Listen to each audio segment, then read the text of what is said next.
Sadhguru Jagi Vasudev is a realized master, mystic, and yogi. He has shown the way for people to attain to their natural joy and to live life with experience from one's own inner nature. His presence is filled with grace and compassion.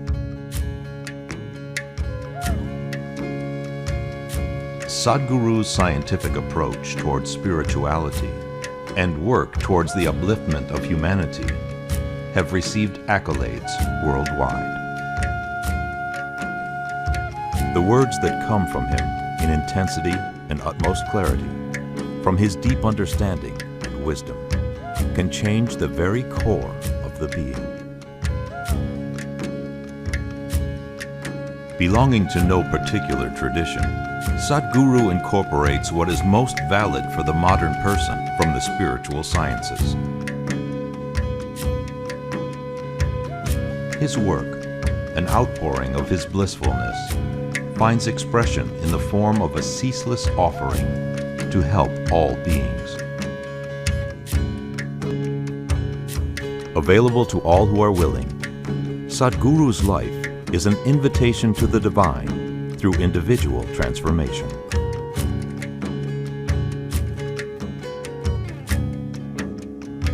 Welcome to the silent revolution of self-realization.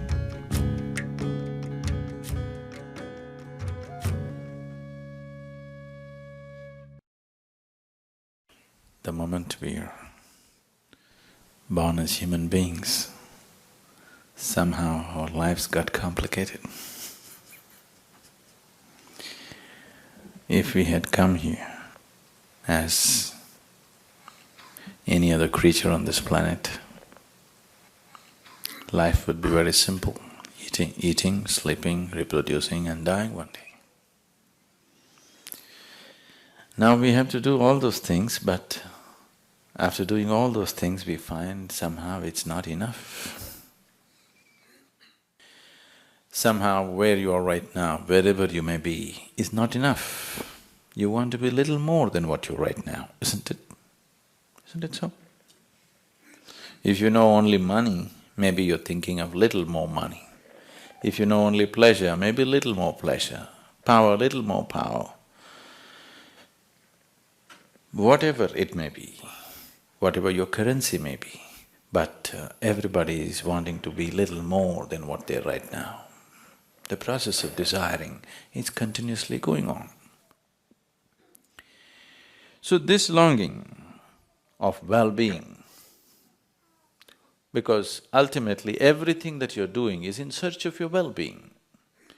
Whether you're going to work, or you're going to the bar, or you're going to the temple, or you're getting married, or you're having children, you're studying in a university, everything is fundamentally your well-being, isn't it so?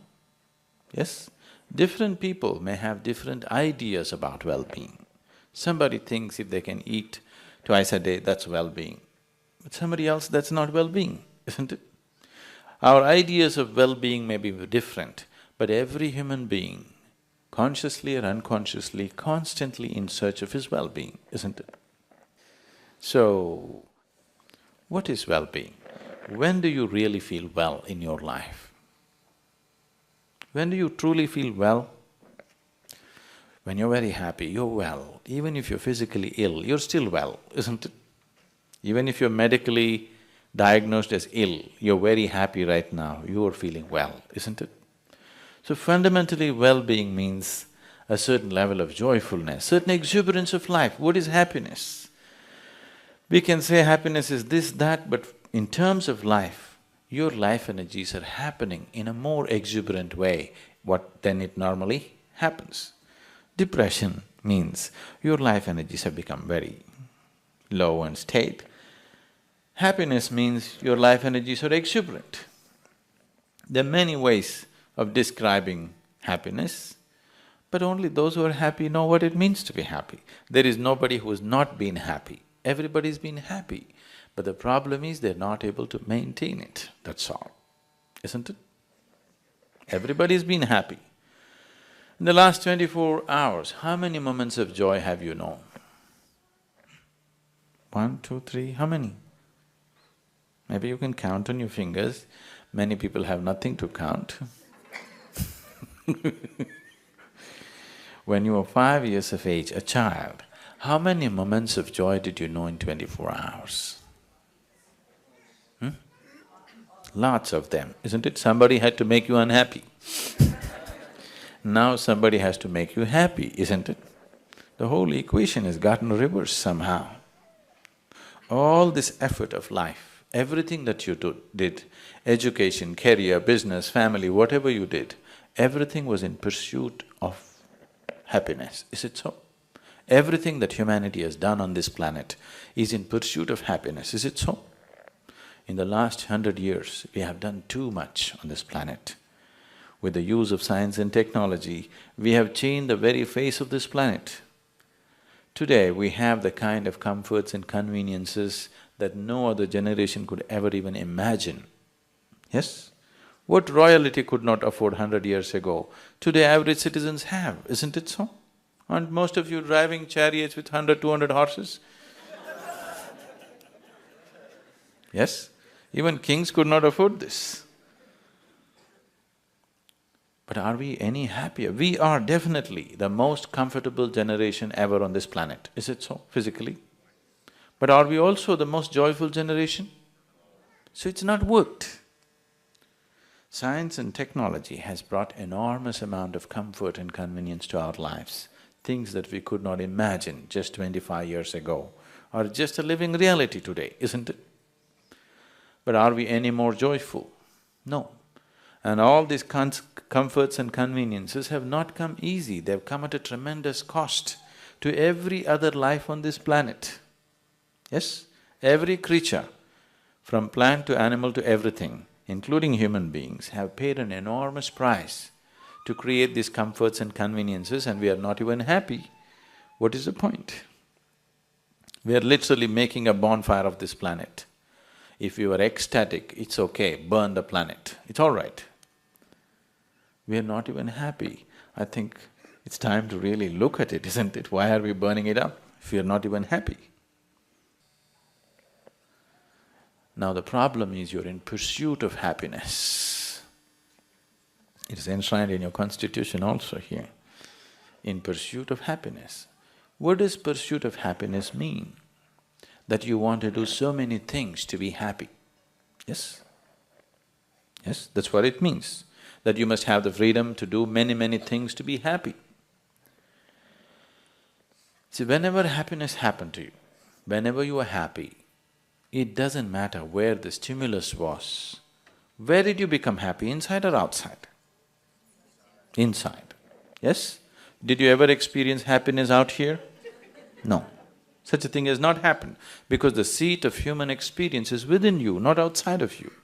People are talking about inner happiness, outer happiness. There is no such thing. Happiness and every human experience has always been internal, never been external, isn't it? So happiness is internal, but the starter button is outside in the world, somewhere else, in somebody else's hands. Now, some amount of inner handling is needed, which has not been done. When I say inner, I am not talking about your body or your mind, because your body and your mind comes from outside. See, when you were a child, your body was so small, now it became this big. How? How? The food that you ate, isn't it? So what you call as my body actually is a heap of food. Yes? Not a pleasant way to describe you at all. This is actually a heap of food or a piece of this planet, isn't it? Yes? This is just a piece of the planet. Right now you gathered it this way and made it this way. See, all this countless number of people who existed on this planet before you and me, where are they? All topsoil, isn't it? This will also become topsoil, unless somebody buries you real deep fearing that you may rise from the dead. So this body is something that you accumulated from outside, yes? What you call as my mind is a huge heap of impressions that you gathered from outside, is it so? All the content of your mind is a huge heap of impressions. So between these two, this huge heap of impressions and this heap of… I won't call this huge, this heap of food that you gathered from outside, if you have to gather so much, there must be something more to gather this, isn't it? Yes? But your experience of life is limited to just this, your body, your mind and your emotion. When I say mind and emotion, they are not really different. What you call as my emotion is just the juicier part of the thought. Thought is dry and straight. Emotion is little juicy. Without that, you would feel too dry and thirsty. So because to quench that thirst, you make a certain part of your thought emotion. The way you think is the way you feel, isn't it so? Yes? Right now you think this is a wonderful person, you have sweet emotions towards that person. Right now you think somebody else is a horrible person, you have ugly emotions towards that person. You cannot think he's a horrible person and have sweet emotions towards that person, isn't it? You cannot think this is a wonderful person and have ugly emotions towards this person. The way you think is the way you feel. People think they are different simply because emotion has a certain amount of drag time. See, today you thought this is a wonderful person, tomorrow morning your thought told you this is a horrible person. But thought immediately changes direction. The moment it saw a few things, it just immediately changed direction. Emotion cannot change its direction, it has its own drag time, it still continues.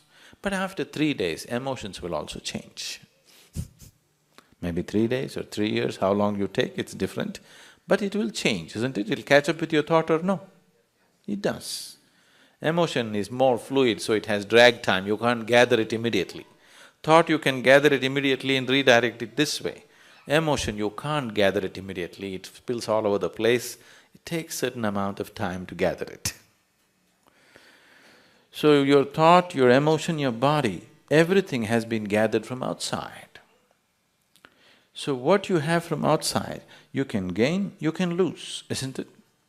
You can gather it, what can be gathered can be lost, isn't it so? And it will be lost. Either in the course of life or in the process of death, it will be lost. And when you constantly live with something that is going to be lost and that can be lost any moment, naturally you will live a very unstable and insecure life, isn't it? Just see how much of your life has been structured around your security. Almost everything that you do is about your security, isn't it so? Yes? Is it so? Please carefully examine your education, your career, your family, your children, your emotions, everything are centered around your security somehow, isn't it? When you're constantly thinking about security, when you're constantly concerned about your security, you will not walk full stride of your life. Every step will only be a half a step. You cannot let yourself go completely into the process of life. Always the question is, what will happen to me? What will happen to me is the question, isn't it? Till this problem is taken away, you will never realize the full potential of who you are. You will never find full expression, either to your body or to your intelligence or to anything, till this question of what will happen to me is taken away from your life. Only when you come to this state, nothing can happen to me, whatever, whichever way life is, this is the way I will be. Unless this is brought in within you, you cannot take full steps in your life, you'll take only half steps in your life. So the spiritual process means bringing another dimension which is beyond the physical into your living experience, so that this problem of security and insecurity is gone. Because you're so totally lost in your instincts of survival, you think everything is within the range of this. It is not so. See, if you don't mess with your mind right now, to be peaceful and joyful is natural, is it so? Is it so? Do you have to go and conquer the world to be joyful? Can you just watch the sun setting and be joyful? Can you close your eyes and be joyful? Yes? Can you think about something and be joyful, and not think about anything and still be joyful? So, being joyful is not happening because of any particular act in the world. Yes? People might have gotten there by doing many things, that's different. This is like, on a certain day, a bull and a pheasant were grazing upon the field. The bull was grazing upon the grass and the pheasant, the bird, was picking ticks off the bull. They're in some partnership. There was a huge tree at the edge of the field. The pheasant looked up at the tree and very nostalgically said, "Oh alas, there was a time when I could fly to the topmost branch of the tree. But now I do not have enough strength in my wing even to fly to the first branch of the tree." The bull very nonchalantly said, "Oh, that's no problem. If you want to get to the top of the tree, every day you take a certain dose of my dung. Every day eat some of my dung and within a fortnight you will get there." Very hesitantly, the pheasant started pecking at the dung, and lo, on the very first day he reached the first branch of the tree. Within a fortnight, he did reach the topmost branch of the tree. So he went and sat on the topmost branch of the tree, just beginning to enjoy the scenery. The old farmer who was rocking on his rocking chair saw a fat old pheasant sitting on topmost branch of the tree. He pulled out his shotgun and shot the bird off the tree. The moral of the story is, many times even bullshit can get you to the top, but never lets you stay there. In so many ways you're trying to bullshit yourself into joyfulness. You have gotten there many times but never stay there, isn't it? Yes? You can do this just by running on the beach, by dancing, by singing, by drinking alcohol, by taking a drug, by doing so many things. It all gets you there for a moment but never lets you stay there, isn't it? Yes or no? The more you don't get to stay there, the more and more desperate you're becoming with life. Now I'm talking about joyfulness, what it is. There are many, many ways to look at this.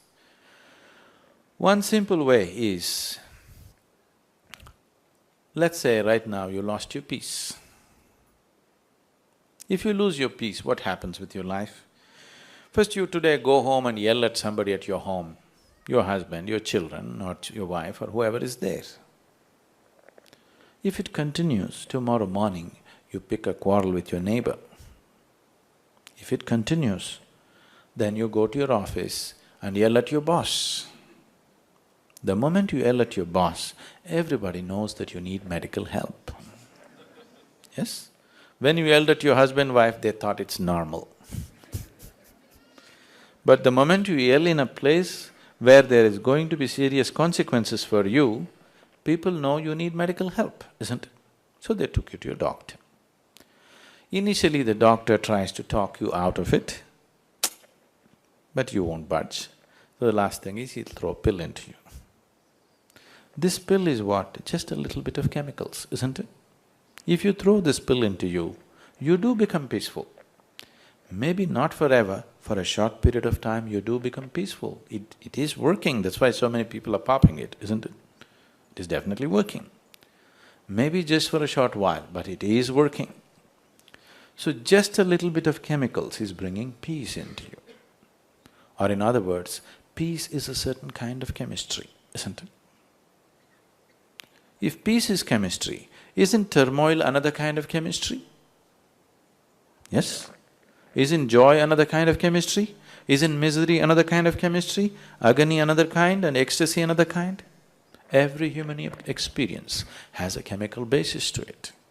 Now I'm talking about creating the right kind of chemistry within you, where to be peaceful and blissful is just natural to you. You just create the right kind of chemistry.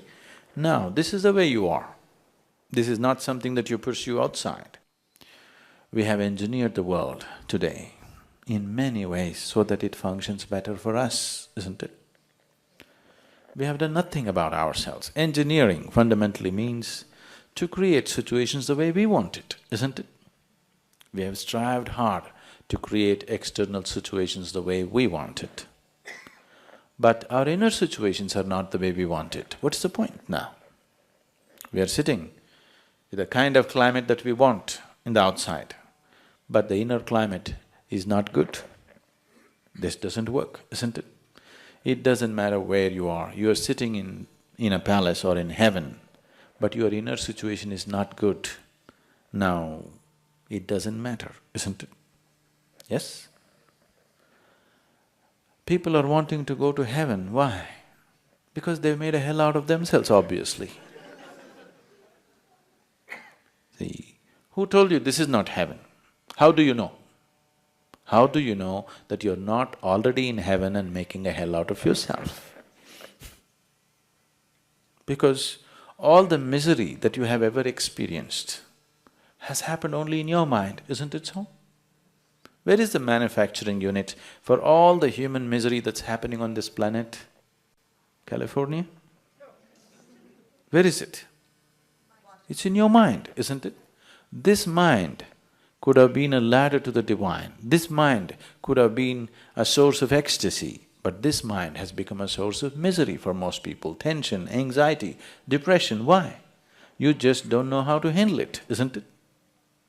Yes? You just don't know how to handle it. This is a miracle which has gone wrong.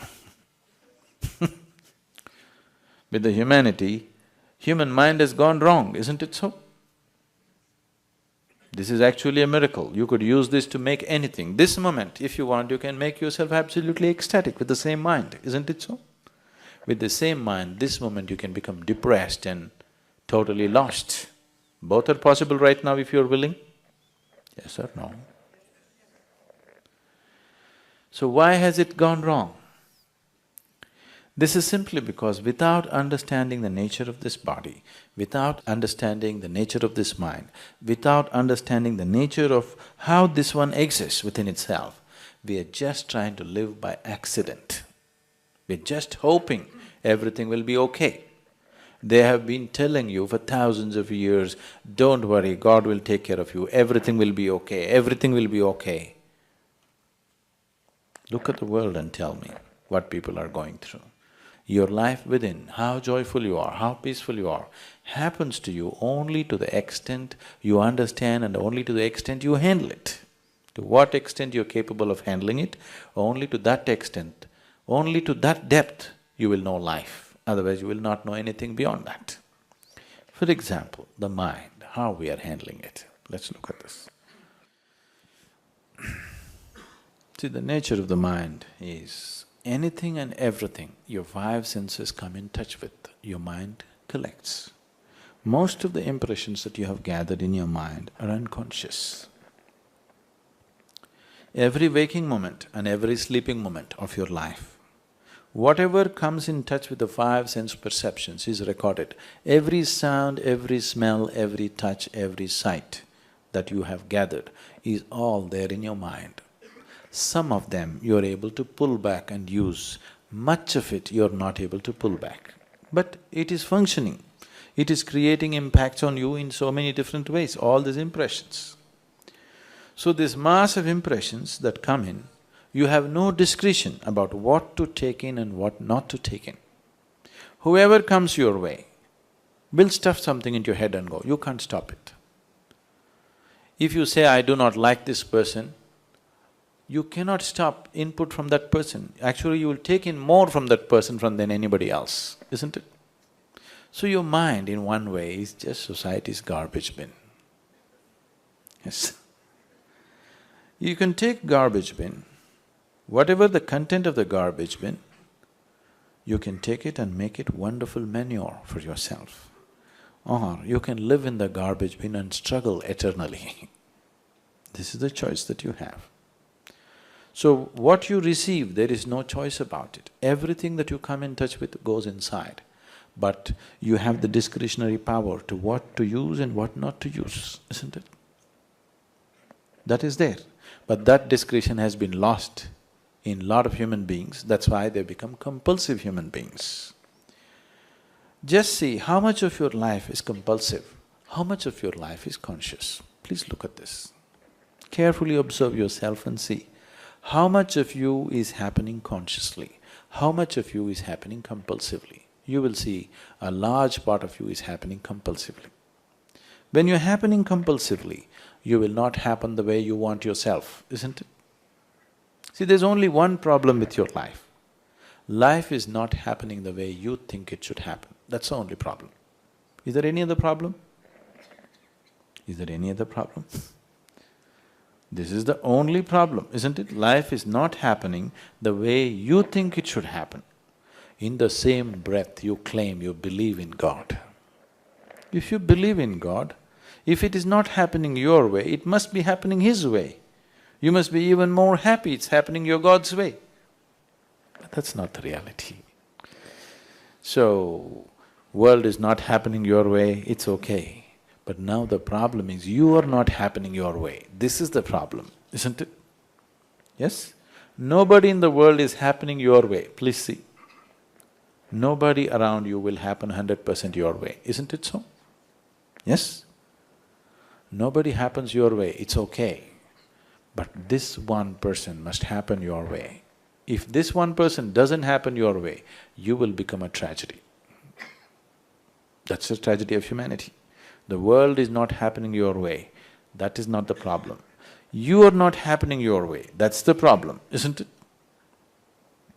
So if things happen to happen your way, you have begun to understand in the world that you have to engineer it so that it happens your way.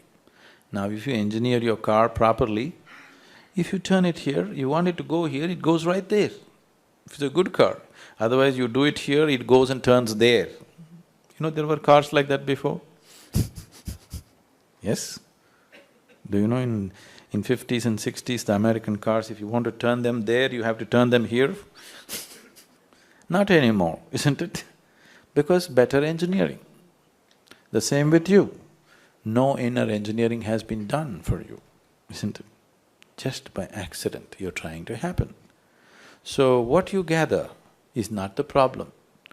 Your ability to use what you want is the question, isn't it? Isn't it good all the shit in the world you've gathered in your head? It's best you collect it. Because if you don't know, you will walk into it every day. If you know all this, you can see that you don't walk into those things, isn't it? Yes? See, being free of something and being ignorant of something is very different. Yes? You're ignorant of the ways of the world, you will bump into it today or tomorrow. You know all the crooked ways of the world, but you don't give in to that. You're consciously not there in it. That's a different thing, isn't it? So suffering is not conscious. If you're suffering in some way, that means that part of you has become unconscious, isn't it so? Nobody consciously creates suffering for himself, does he? Does he? If different levels of suffering are happening, that simply means different levels of unconsciousness exists within you, isn't it? What is conscious within you, that part of you, you will keep it the way you want it. Is it so?